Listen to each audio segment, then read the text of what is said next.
Bulletin का बाकायदा आगाज करें और आपको बताएं कि एफपीसीसीआई के इलेक्शन में झगड़ा, पोलिंग का अमल रुके 1 घंटे से जायद हो गया। इलेक्शन कमीशन और वोटर्स के दरमियान मुबैना तौर पर दस्त दराजी का वाकया पेश आया है। फेडरेशन हाउस में हंगामे के बाद सिक्योरिटी सख्त कर दी गई है। यूबीजी ने गवर्नर खैबर पख्तूनख्वा पर असर रसूख के इस्तेमाल का इल्जाम लगाया है। मज़ीद बात करेंगे, अशरफ खान हमारे साथ मौजूद हैं। अशरफ, क्या मामला है? जी, हम इस वक्त फेडरेशन हाउस में मौजूद हैं। यहाँ इलेक्शन हो रहा, यहाँ पे उम्मीदवार जो हैं वोटरों का इंतजार कर रहे थे। यहाँ पे केपी के गवर्नर जो हैं यहाँ फेडरेशन हाउस में वोट डालने आए थे और जिसके बाद वो तकरीबन 2.5 घंटे से ऊपर का वक्त गुजर गया, वो अंदर ही मौजूद है। कोड ऑफ कंडक्ट होता है, यानी कि जो वोटर होता है वो डाल के बाहर आ जाता है, लेकिन इस वक्त गवर्नर केपी के यहाँ अंदर फेडरेशन हाउस में जो पोलिंग एरिया है वहाँ पर मौजूद हैं और यहाँ यूनाइटेड बिजनेस ग्रुप की जानिब से इल्ज़ाम लगाया गया है कि वो असर रसूख इस्तेमाल कर रहे हैं और जो इलेक्शन का जो सारा सिस्टम है उसको परेशान किया जा रहा है वोटर्स को। और यहाँ पे देखा जाए तकरीबन जब वोट रुके थे यहाँ पे, उसके लिए पोलिंग का अमल, खाने का वक्फा हुआ था नमाज का, उसके बाद काफ़ी देर तक जो है अंदर नहीं जाने दिया। इस वक्त शेख उमर रेहान जो मेंबर हैं यूबीजी के, वोटर भी हैं, उनसे जानते हैं क्या सूरत है, क्या वाकया हुआ है। देखें जी, ये गवर्नर केपी के जो है गुलाम अली साहब जो हैं वो सुबह आए हैं यहाँ पर, अपना वोट कास्ट किया उन्होंने और वो सुबह से ऊपर ही बैठे हैं और ज़दोकोब किया जा रहा है स्टाफ को और बहुत तंग किया जा रहा है। हमारे वोटरों को जो है वो इस वक्त वोट डालने नहीं दिया जा रहा और जो पोलिंग है वो रुकी हुई है। और देखें, ये तरीका बहुत गलत है। ये क्या इम्प्रेशन जाएगा और जो एक प्रोविंस का जो गवर्नर है उनका क्या काम है यहाँ पर इन इलेक्शनों में? अगर उनका वोट है तो अपना वोट डाल के घर जाएं, तो वो क्यों ये सारे काम कर रहे हैं, ज़दोकोब कर रहे हैं, स्टाफ को, लोगों को परेशान कर रहे हैं, ऊपर उन्होंने सब कुछ बंद कराया हुआ है। तो मैं ये समझता हूँ कि ये बिज़नेस कम्युनिटी के इलेक्शनों में ऐसी चीज़ें नहीं होनी चाहिए। अच्छा शेख उमर साहब, जैसे कोड ऑफ कंडक्ट होता है, दोनों पार्टियां जो होती हैं वो जब इलेक्शन से पहले फाइनल करती हैं कि क्या क्या कोड ऑफ कंडक्ट होगा, कौन अंदर जा सकता है, पोलिंग एजेंट कौन होगा, ये सब फैसला हो जाता है। लेकिन इस वक्त जो हमने देखा है कि जिसकी मर्जी है वो अपना वो बैच लगा के अंदर गया, तो ऐसी सूरत हाल क्या पहले कभी हुई है? देखें जी, पहले कभी भी ऐसी सिचुएशन नहीं हुई, क्योंकि इस वक्त मैनेजमेंट जो है वो जो बरसरे इक़्तिदार ग्रुप है बीएमपी, उनके पास है। उनको ये नज़र आ रहा है कि हम हार रहे हैं, क्योंकि जो वोटर है उसने तो अपना फैसला सुना दिया। वोटर सारे जो हैं वो यूबीजी को वोट करने आए हैं, लेकिन उनको जब ये अपनी शिकस्त नज़र आ रही है तो इस तरह के हथकंडे इस्तेमाल किए जा रहे हैं। तकरीबन 3 घंटे से पोलिंग बंद है। हमारे वोटर जो हैं वो बेचारे परेशान हो रहे हैं, उनको वोट डालने नहीं दिया जा रहा। इन्होंने लिफ्ट बंद कर दी थी थोड़ी देर पहले ताकि वोटर ऊपर ही ना जा सके। तो इस तरह के मसाइल का हमें सामना करना पड़ रहा है। ये सारा कुछ हमने इनसे जो है वो पहले डिसाइड किया था, लेकिन अब इनको अपनी शिकस्त नज़र आ रही है, जिसकी वजह से इन्होंने जो है कानून की धज्जियाँ उड़ा दी। शेख साहब, जो ये बोर्ड है, बोर्ड पे मैं देख रहा हूँ कि 462 वोट हैं टोटल, 188 बैलेट पेपर इशू हो चुके हैं और हम देखें कि ताखिर भी हुआ, 3:20 के करीब हो रहे हैं। अभी भी आधे से ज़्यादा से जायद जो है वोटर इंतज़ार कर रहे हैं। अगर ऐसे ताखिर हुई तो आप क्या समझते हैं, 5 बजे तक का वक्त काफ़ी? आप ये अंदाज़ा करें कि 5 बजे तक पूरे घंटा रह गया। सुबह से लेके अभी तक सिर्फ 25% वोट कास्ट है, 75% वोट अभी होने हैं, लेकिन पोलिंग जो है वो नहीं कराने दी जा रही और ज़दोकोब किया जा रहा है लोगों को। ये बहुत ही, मैं समझता हूँ कि लम्हा फ़िक्री है। ये बिज़नेस कम्युनिटी के इलेक्शनों में लोग अपनी इस तरह इन्फ्लुएंस करेंगे, सूबों के गवर्नर आके इस तरह बैठ के, तो मैं समझता हूँ कि ये बहुत परेशान कुन बात है। जी, जैसे कि आपने सुना, यहाँ पे जो है खुले आम यूनाइटेड बिजनेस ग्रुप की जानिब से एहतजाज किया जा रहा है। वो कह रहे हैं कि असर रसूख इस्तेमाल किया जा रहा है, जो वोटर हैं वो आ रहे हैं और उनको जो रोका जा रहा है। पहले यहाँ पे एहतजाज भी हुआ है। ये फेडरेशन हाउस का मेन गेट है, यहाँ से एंटर हो रहे थे और आधे घंटे तक वोटरों की लाइन लग गई थी। हम पहले आगे खड़े हुए थे, हमें मूव होकर पीछे आने लगा कि बड़ी तादाद में वोटर जो है लाइन लगा के खड़े हो गए थे। अभी आपको स्क्रीन का मैं जायज़ा बताऊँ, जो फेडरेशन हाउस की स्क्रीन है कि 462 टोटल वोट हैं। अब तक जो बैलेट इशूज़ हैं 188 हो चुके हैं और ये तमाम जो वोटर्स की अगर तादाद देखी जाए कि वो यहाँ पे आके वोट डालने के लिए बड़ी तादाद में दोनों साइड पे, यानी बीएमपी पैनल का भी है यहाँ पे और सिर्फ यूनाइटेड बिजनेस ग्रुप के यहाँ पे तमाम वोटर मुल्क भर से आए हुए हैं और तकरीबन जो है 462 के करीब वोटर्स हैं जो कि अपने वोट का इस्तेमाल करेंगे, जिसके बाद नए जो उम्मीदवार को जो सिलेक्ट किया जाएगा वो नुमाइंदे बनेंगे। फेडरेशन की नई जो कारकर्दगी ये कैसे दिखाएगी अगले 2 साल के लिए, सारी प्लानिंग है। लेकिन जो सूरत हाल देख रहे हैं कि बिजनेस कम्युनिटी की जानिब से यहाँ यहाँ पे दोनों साइड से पुरअमन यहाँ पे इलेक्शन का प्रोसेस चल रहा था, लेकिन उसके बाद ये जो प्रोसेस हुआ, जैसे कि इल्ज़ाम लगाया यूनाइटेड बिजनेस ग्रुप की जानिब से कि केपी के गवर्नर जो हाजी गुलाम अली आए हैं वो अपना वोट डालने आए थे, लेकिन उसको इतनी देर तक 2.5-3 घंटे यहाँ नहीं बैठना चाहिए था। ये असर और रसूख इस्तेमाल की जड़ में आता है। कोड ऑफ कंडक्ट की जो बात की जाए, दोनों जो अपोजिशन है, बरसरदर इक़्तिदार पार्टी है, वो प्लान करती हैं, साइन करती हैं कि कौन कौन लोग जा सकते हैं, कौन पोलिंग एजेंट होगा। ये पहले से फैसला होता है। ये खुद से फैसला नहीं किया जा सकता कोई वीआईपी आए उसको यहाँ भेज दिया जाए, लेकिन जो सूरत हाल है यहाँ पे, जो यहाँ पे वोटर है वो अपना वक्त निकाल के यहाँ पहुँचा है। 1-1 घंटे तक लाइन में जो है बिजनेस कम्युनिटी यहाँ पे खड़ी रही है और यहाँ पे एहतजाज भी हुआ है। हमने वीडियो भी बना के भेजी है जो कि आप स्क्रीन पे देख सकते हैं।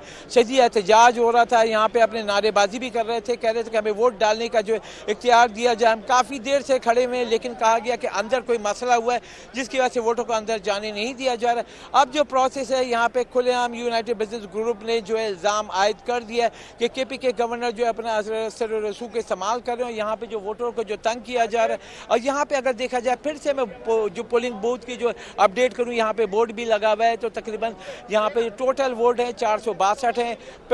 बैलेट पेपर जो इशू हुए हैं 188 हुए हैं और यहाँ पे वेट कर रहे हैं। और ये बताया गया है कि आज जो बैलेट पेपर शाम 5 बजे तक जो जारी होंगे और जो अंदर चले जाएंगे तो उनको वोट डालने का इख्तियार हासिल होगा, चाहे वो 6 बज जाए 7 बज जाए, लेकिन जो है वोट के टाइमिंग 5 बजे तक के हैं।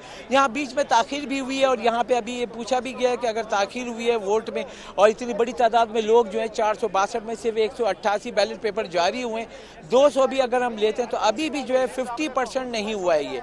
तो अब ये कंसर्न्स हैं किस तरीके से पूरा होगा, क्योंकि बहुत स्लो प्रोसीजर जैसा कि चल हम देख रहा रहे है। हैं 1 घंटे से जायद का वक्त हो गया है, वोटिंग जो है वो रुकी हुई है। जैसा आप कह रहे हैं कि अंदर, कहा जा रहा है कि अंदर कोई मसला है, लेकिन बाहर और मसला जो है वो बाहर है या अंदर है, कोई टेक्निकल प्रॉब्लम है, क्या पता चल सका है? अभी तक वोट कास्ट क्यों नहीं किए गए हैं, दोबारा से बहाली नहीं हुई? कि मैंने बताया कि यहाँ पे जब गवर्नर केपी के आए थे वो अंदर जाके वोट डालने गए थे, क्योंकि हम यहाँ फेडरेशन हाउस के बाहर हैं, हमें अंदर जाने की इजाज़त नहीं है। ये यहाँ पे जो गेट आप देख रहे हैं, यहाँ से ऊपर जाते हैं और वहाँ जाके ऊपर जो है वोट डालते हैं। और यहाँ पे अभी भी आप रश देख रहे हैं, बड़ी तादाद में वोटर्स हैं वो यहाँ पे मौजूद है। यहाँ पे प्रोटेस्ट भी हुआ था, शदीद नारेबाजी हुई थी, आधे पौने घंटे तक लोग खड़े रहे। अब जो अमल है कि यहाँ पे एक एक करके अंदर जाने दिया जा रहा है। अभी यहाँ पे आप देख रहे हैं कि जो लोग जो हैं गेट के पास आसपास खड़े हुए हैं, क्योंकि इतनी देर से लाइन लगा के खड़े हुए थे। अब जो सिचुएशन ये है कि सबसे इम्पोर्टेंट बात कि 462 टोटल जो है वोट्स हैं, 188 वोट डाल चुके हैं। और मैं कैमरामैन को दिखाऊंगा कि ये आपको स्क्रीन दिखाएं और यहाँ पे तो मैं स्क्रीन को दिखाते हैं। ठीक करने के लिए कौन आएगा, किसका इंतजार हो रहा है? 1 घंटे से का वक्त हो गया, इसके बाद तो फिर ज्यादा लड़ाई झगड़े शुरू हो जाएंगे। जी, यहाँ पे क्योंकि बिज़नेस कम्युनिटी है और बिज़नेस कम्युनिटी की बात करें तो पुरअमन तरीके से वो काम करें, अपना प्रोटेस्ट यकीन कर रहे हैं। जैसे आम इंतखाबात में देखा जाता है तो वहाँ पे लाठियाँ वगैरह एक दूसरे को झगड़ा शुरू होता है, लेकिन यहाँ पे सिर्फ चीखो पुकार नारेबाजी हो रही है। यहाँ पे कोई ऐसा नहीं कि एक दूसरे को पकड़ लिया है, लेकिन यहाँ पे वो प्रोटेस्ट यूज़ कर रहे हैं, एक दूसरे से बात भी कर रहे हैं। कैमरामैन कयूम दिखाएंगे, लोग जमा भी हैं और उनको समझा रहे हैं कि ऐसे ना किया जाए। वो दोनों ग्रुप जो हैं आके समझा रहे हैं एक दूसरे को कि ऐसा अमल ना किया जाए जिससे जो इंतखाब का जो अमल है या इलेक्शन का अमल है वो मुतासिर हो। और यहाँ पे हर तरीके से ग्रुप बना के खड़े हुए समझाने के लिए ताकि ऐसा अमल ना हो। यहाँ पे कैमरामैन कयूम आपको जो लाइव बोर्ड दिखाएंगे, आपको इलेक्शन 2024-25 का आप देखें प्रेसिडेंट के लिए जो टोटल वोट हैं 462 हैं। इशू बैलेट पेपर जो है 188 हो चुके हैं और मजमूई तौर पर देखा जाए 40% भी ये नहीं बनता है। अभी भी जो है तकरीबन देखा जाए तो तकरीबन 280 के करीब वोट अभी जारी होना बाकी हैं। इसके अलावा जो है बलूचिस्तान के हैं, वो KPK के हैं, सिंध के हैं, फेडरल मिनिस्टर, इन सब के जो हैं वो टोटल वोट्स आ रहे हैं। और मजमूई तौर पर देखा जाए स्मॉल जो ट्रेडर्स की देखा जाए, जैसे कि मैं स्क्रीन पर दिखाऊँ 22 जो हैं वोट्स हैं, 7 वोट डाले जा चुके हैं, तो 50% यहाँ पे भी नहीं हुआ है। और इसके अलावा वुमेन चैम्बर का भी देखें 40 वोट हैं और 20 वोट डाले जा चुके हैं, यहाँ पे भी 50% ही हिट हुआ है। लेकिन जो मेन जो है इसका यहाँ प्रेसिडेंट और सीनियर वाइस प्रेसिडेंट के लिए वो अभी तक 40% भी बामुश्किल जो है हिट किया गया है। और यहाँ कंसर्न्स वो दिखा रहे हैं कि जो टाइमिंग है, हम देखें कि टाइमिंग जो है 3:30 बज गए हैं और उसमें भी 40% वोट कास्ट नहीं हुआ है। इस चीज़ की वजह से कंसर्न देखे जा रहे हैं। जी अशरफ खान हमें मनाजर भी दिखा रहे हैं, तकरीबन 1 घंटे से ज़ायद का वक्त हो चुका है, रुके हुए हैं, वोटर्स को वोट डालने का टाइम नहीं दिया जा रहा है, काफ़ी ज़्यादा रश देखा जा रहा है। और कुछ देर पहले के मनाजर भी आप लोगों को दिखाए हैं कि शदीद नारेबाजी की गई है और उसके बाद मज़ीद जो है वो सिक्योरिटी बढ़ा दी गई है। और सारी सिचुएशन से हमें अपडेट करते अशरफ खान हमारे साथ मौजूद थे। अशरफ, 3:24 हो गए हैं, अब तक क्या अपडेट सामने आ सकी हैं? वोटर जो है वोट कास्ट करना शुरू हुए हैं या अभी भी अमल वैसे ही रुका हुआ है?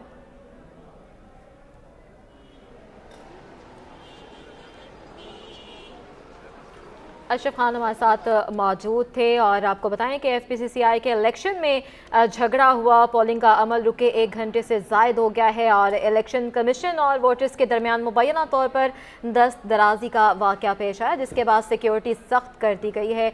और आपको ये भी बताएं, यूबीजी ने गवर्नर खैबर पख्तूनख्वा पर असर-ओ-रसूख के इस्तेमाल का इल्ज़ाम लगाया है और काफ़ी नारेबाजी की गई है। वक्त जो है वो कम रह गया है वोटर्स का और 400 से ज़ायद वोटर्स हैं जिन्होंने अपना हक़ राय दही इस्तेमाल करना है और अभी 1 घंटे से ज़ायद हो गया है, जो है रुका हुआ है अमल जो है वोटर्स का, वो रुका हुआ है।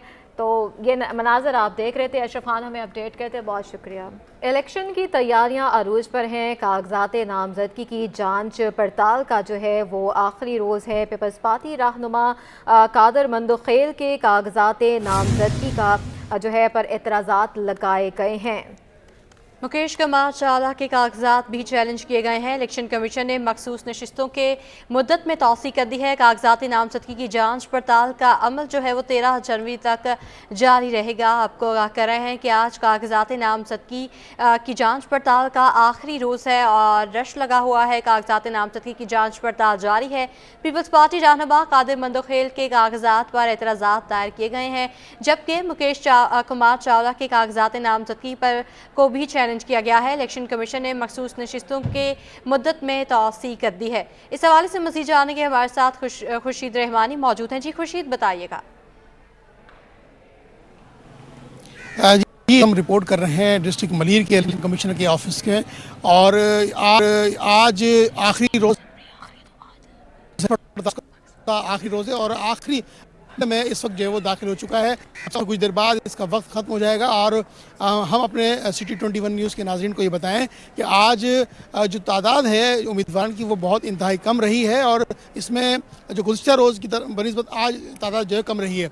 इसमें जमात इस्लामी के 2 उम्मीदवार आए और इसके अलावा पाकिस्तान राय हक पार्टी के उम्मीदवार, उनके कागजात नामजदगी मंजूर हुए, जबकि मुस्लिम लीग नवाज़ के भी यहाँ पर कैंडिडेट की जो कागजात नामजदगी वो मंजूर हुए। 2 उम्मीदवार ऐसे थे जिनके कागजात नामजदगी मुस्तरद हुए। इलेक्शन कमीशन ज़राए का ये कहना है कि उनके कागजात नामजदगी मुस्तरद हो गए हैं। अब तक की सूरत हाल के मुताबिक आज का जो टर्न ओवर है वो इंतहाई कम रहा है और आज आखिरी रोज़ है कागजात की जाँच पड़ताल का। मलीर की कौमी असम्बली की बात करें तो 3 कौमी असम्बली की नशिस्तें हैं और सूबाई असम्बली की 6 नशिस्तें हैं, जिस पर कागजात नामजदगी की जांच पड़ताल का आज आखिरी रोज़ है और उम्मीदवार जो उनको वक्त किया गया है उस पर वो आज इलेक्शन कमीशन के दफ्तर में पहुंच रहे हैं और अपने जो कागजात हैं उनकी जांच पड़ताल के अमल को मुकम्मल करवा रहे हैं। आज इसका आखिरी रोज़ है। सुबह 9 बजे ये अमल शुरू हुआ था और शाम 5 बजे इसका वक्त ख़त्म हो जाएगा, जिसमें लेकिन आज जो तादाद है वो इंतहाई कम रही है। इलेक्शन कमीशन का अमला बर वक्त यहाँ पहुँच गया था और जो उम्मीदवारों को वक्त दिया गया था उस पर भी उम्मीदवार पहुँच रहे हैं, लेकिन कम उम्मीदवार पहुंचे हैं आज अपनी कागजात नामजदगी की जांच पड़ताल के लिए। और जो उम्मीदवार यहां पहुंचे हैं वो अपने कारकुनान के साथ आए और कारकुनान ने अपने जो उम्मीदवार हैं उनका इस्तकबाल किया, फूलों की पत्तियां निछावर की और कागज मंजूर होने पर अपनी जो सियासी जमात है उसके नारे जो है वो बुलंद किए। जी, खुर्शीद रहमानी हमारे साथ मौजूद रहेगा। आजिज़ जमाली भी हमारे साथ मौजूद हैं। आजिज़, क्या अपडेट्स हैं आपके पास?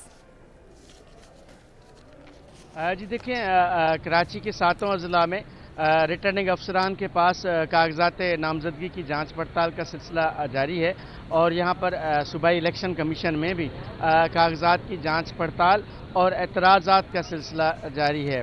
यहाँ पर सूबाई इलेक्शन कमीशन में 2 अहम उम्मीदवारों के कागजात नामजदगी पर एतराज़ात लगाए गए हैं। पहले पाकिस्तान पीपल्स पार्टी की सादिया जावेद ने GDA की कौमी असम्बली के लिए उम्मीदवार हैं। साबिका स्पीकर कौमी असम्बली डॉक्टर फहमीदा मिर्ज़ा उनके कागजात नामजदगी को चैलेंज किया है और कहा है कि वो बैंकों के मकरूज़ हैं, लिहाजा उसके कागजात को बहाल न किया जाए। दूसरा जो एतराज़ है वो मुकेश कुमार चावला पर है। यूनिस नामी शख्स हैं जिन्होंने एतराज़ उठाया है और उन्होंने कहा है कि ये कारोबार करते हैं और इन पे FIRs हैं और ये गलत काम मतलब ऐसा कारोबार भी करते हैं एतराज़ात के मुताबिक।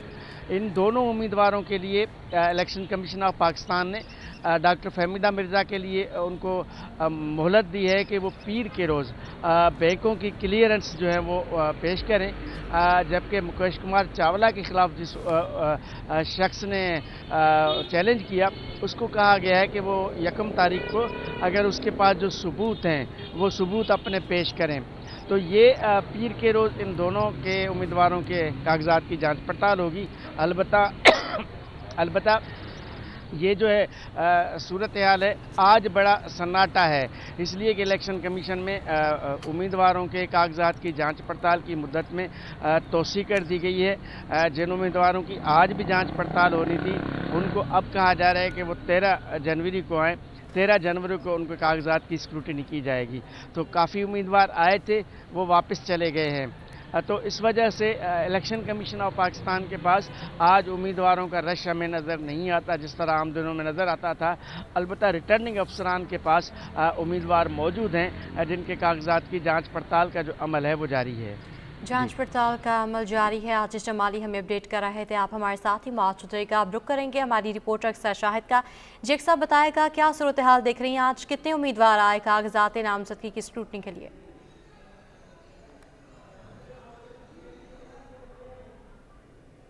जी बिल्कुल, डिस्ट्रिक्ट सेंटर में सुबह से अब तक जो है वो उम्मीदवार का टर्नआउट जो है वो इतना ज़्यादा नहीं रहा, क्योंकि आरओ का ये कहना था कि वो कल तकरीबन जो है वो तमाम लोगों की जो स्कूटनी है वो शेड्यूल कर चुके थे। आज जो है वो सिर्फ हम देख रहे हैं कि जितने भी हल्के हैं सूबाई और कौमी के, उसमें सिर्फ तकरीबन 2 या 4 इससे ज़्यादा लोग जो है वो यहाँ पर नहीं हैं। आरओ का यही कहना है कि वो तमाम लोगों की जो स्कूटनी है मुकम्मल कर चुके हैं। आज का जो ये वक्त है 9 बजे से 5 बजे तक का, उसमें जो है वो उम्मीदवार आ रहे हैं जिनकी या तो कोई मसला था या जिनके कागजात में जो है वो कोई जाँच पड़ताल रह गई थी। इसके अलावा अगर बात करें यहाँ पर टर्न आउट की, तो आज़ाद उम्मीदवार जो है सुबह से अब तक 4 यहाँ पे आ चुके हैं। इसके अलावा हाफिज़ नईमुर रहमान 248 के लिए जो है वो यहाँ पे अपने कागजात मंजूर करवाने के लिए आए थे। मीडिया से गुफ्तगू में हाफिज़ नईमुर रहमान कहते हैं कि सैकड़ों की तादाद में जमात इस्लामी ने जो है वो फॉर्म भरे हैं कागजात नामजदगी के लिए। इसके अलावा हर हल्के से जमात इस्लामी के कारकुन जो है वो इंतखाबात में खड़े होंगे। और हाफिज़ नईमुर रहमान मीडिया से ये दावा करते हैं, अपनी गुफ्तगू में उन्होंने ये बात कही कि जमात इस्लामी जो है वो इस बार कराची से नंबर 1 आएगी, क्योंकि कराची के लोगों के पास जो है वो जमात इस्लामी का ही ऑप्शन है। इसके अलावा अगर बात करें कि यहाँ पर और कौन कौन से उम्मीदवार आ चुके हैं, तो आज कोई इतने ख़ास उम्मीदवार जो यहाँ पर नहीं है। अगर किसी अहम शख्सियात की बात करें, कुछ वकील यहाँ पर आ चुके हैं बतौर आज़ाद उम्मीदवार के तौर पर, वो अपने कागजात के लिए यहाँ पर हाजिरी लगवा रहे। गहमा गहमी की अगर हम बात करें तो बिल्कुल यहाँ पर सन्नाटे छाए हुए हैं। डिस्ट्रिक्ट सेंटर में हर काम जो है बहुत ही पुरसुकून तरीके से किया जा रहा है। यहाँ पर कोई ऐसी बदमज़गी नहीं है। बात करें अगर हम यहाँ पर आरओ की, तो वो उम्मीदवार को जो है वो बहुत अच्छे से ट्रीट करते हैं। सिक्योरिटी के इंतजाम हैं तो वो भी हमें यहाँ पर जो है वो पूरी तरीके से फुलफिल होते हुए नज़र आते हैं। लिहाजा 19 तारीख से अगर हम बात करें आज 30 तारीख की, तो यहाँ पर अब तक कोई भी ऐसे बदमज़गी यहाँ पर नहीं हुई जिसकी वजह से जो है वो आरओ या उम्मीदवार जो है वो कंप्लेन करें। अब जो है हम देख रहे हैं कि कुछ ही 2 घंटे ही रह गए हैं स्कूटनी का अमल ख़त्म होने में। 5 बजे के बाद जो है वो फॉर्म 32 आएगा, तो उसमें मालूम हो जाएगा कि किसकी स्कूटनी जो है वो मंजूर हुई है और किसके कागजात जो है वो मुस्तरद हुए हैं। जी अक्सर शाहिद हमें अपडेट कर रही थी। आज जमाली हमारे साथ मौजूद थे, खुर्शीद रहमानी भी हमें अपडेट कर रहे थे। आप तीनों का बहुत शुक्रिया। सर्दी और न्यू ईयर के वीकेंड को एंजॉय करने के लिए शहरियों ने बर्न्स रोड का रुख कर लिया। इस हवाले से मज़ीद जानेंगे सैयद नुमान गुल की रिपोर्ट में। जी हाँ बिल्कुल, न्यू ईयर का वीकेंड आज जुम्मे से शुरू हो चुका है और यकीनी तौर पर जब भी जो है वो न्यू ईयर आने वाला होता है तो शहर कराची के लोग जो है वो इस न्यू ईयर को जो है वो यादगार बनाने की कोशिश करते हैं। बंस रोड खानों के हवाले से काफ़ी मशहूर है और यहाँ पर जो मछली है जिस स्टॉल पर मैं खड़ा हूँ सिकंदर फ़िश पर, ये इंतहाई यहाँ पर जो है वो काफ़ी पुराना भी है और शहरियों की जानिब से काफ़ी पसंद किया जाता है। मेरे साथ इस वक्त सलीम साहब मौजूद हैं। सर मुझे बताइएगा ज़रा, क्या वजह है कि लोग इतना पसंद करते हैं, बंस रोड दूर दूर से आते हैं आपकी मछली खाने?